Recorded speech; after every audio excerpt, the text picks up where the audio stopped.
Isang magandang rides na naman mga cyclista, magandang panahon ngayon at hindi umuulan pero tinanghali na kami ng gising pero ganun pa rin.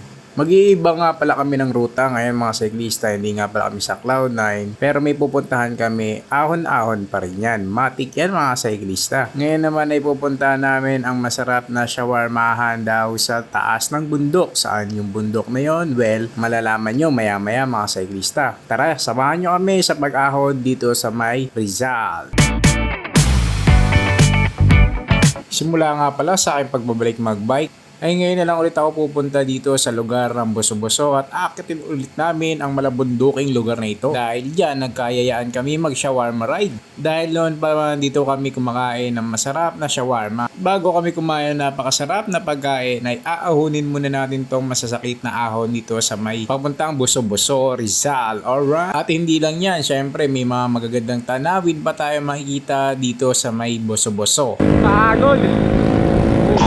Siyempre kasama pa rin natin ang idol natin si Ivan G at si Idol Chong. Nauna na kasi sa amin na pag-ahon, medyo nabibitin siya dahil mababagal daw kaming nilalak. Charis! Medyo matagal nga tayo nahinto sa pagbabike at naninibago pa tayo sa mga akyatin dito sa bundok ng Rizal. Pero napakagandang playground dito. Hindi lang masasakit na ahon, kundi napakaganda ng tanawin dito sa taas. At nakarating na kami dito sa tuktok papunta ng Boso-Boso. Lulusungin na pala namin to para papunta doon sa may shawarmahan na kakainan namin. Medyo pahinga lang 5 minutes at lulusong na agad.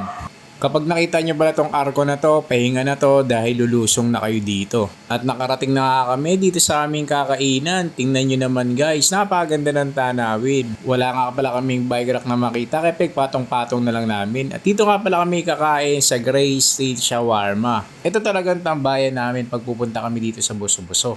So tara guys, kain na tayo mga cyclista. O diba, napakaganda ng tanawin, nakakatanggal pagod. Lalo na pagpunta mo dito, napakatarik na ahon. So let's go na mga guys, lavang na tayo, kain muna tayo mga cyclista. Let's go! Tapos namin kumain guys ng shawarma. Dito na kami sa Boso-Boso. Si G. Si Idol Chong. Ganda ng view dito. Kumain lang kami ng shawarma. Ayan, tapos na. Okay na yun, son. Pauwi na kami. Let's go, Gora ride.